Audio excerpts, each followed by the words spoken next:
Cricket టెక్నాలజీతో కొత్త పుంతలు తొక్కుతోంది. ప్రస్తుతం క్రికెట్లో టెక్నాలజీని జోడించి అద్భుతాలు సృష్టిస్తున్నారు. అలా వచ్చిందే ఈ డిఆర్ఎస్ విధానం. దీనివల్ల ఒక బ్యాటర్ అవుట్ అయినా కూడా మళ్ళీ ఎంపైర్ని రివ్యూ కోరే వెసులుబాటు ఉంటుంది.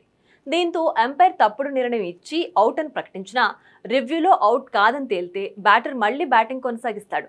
అయితే అదే డిఆర్ఎస్ ఇప్పుడు విమర్శల పాలవుతోంది. తాజాగా వెస్టిండీస్, ఆస్ట్రేలియా జట్ల మధ్య జరుగుతున్న తొలి టెస్ట్లో డెసిషన్ రివ్యూ సిస్టమ్ నిర్ణయాలు తీవ్ర వివాదానికి దారితీశాయి. మొదటి 2 రోజుల్లోనే 3 వివాదాస్పద నిర్ణయాలు థర్డ్ ఎంపైర్ తీసుకున్నాడు.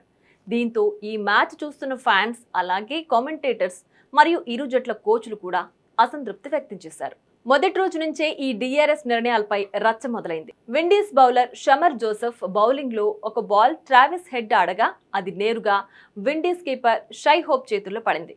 అది నేరుగా కీపర్ చేతుల్లోనే పడగా థర్డ్ ఎంపైర్ మాత్రం క్లీన్ క్యాచ్ అనడానికి ఆధారాలు లేవని నాట్అవుట్ ఇచ్చాడు.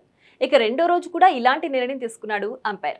జోష్ హేజిల్వుడ్ బౌలింగ్ లో రోస్టన్ చేస్ ఎల్బిడబ్ల్యూ కోసం ఆసీస్ ప్లేయర్లు అప్పీల్ చేశారు. అది కూడా నాట్అవుట్గా ఇచ్చారు. అయితే తర్వాత ఇదే చేస్ మరో తప్పుడు నిర్ణయానికి బలయ్యాడు. ఇక ఇదే రీతిలో షై హోప్ కూడా పెవిలియన్ బాట పట్టాడు. దీంతో కీలక సమయాల్లో వికెట్లు కోల్పోయిన వెస్టిండీస్ అనుకున్న దానికంటే తక్కువ స్కోర్కే పరిమితమైంది.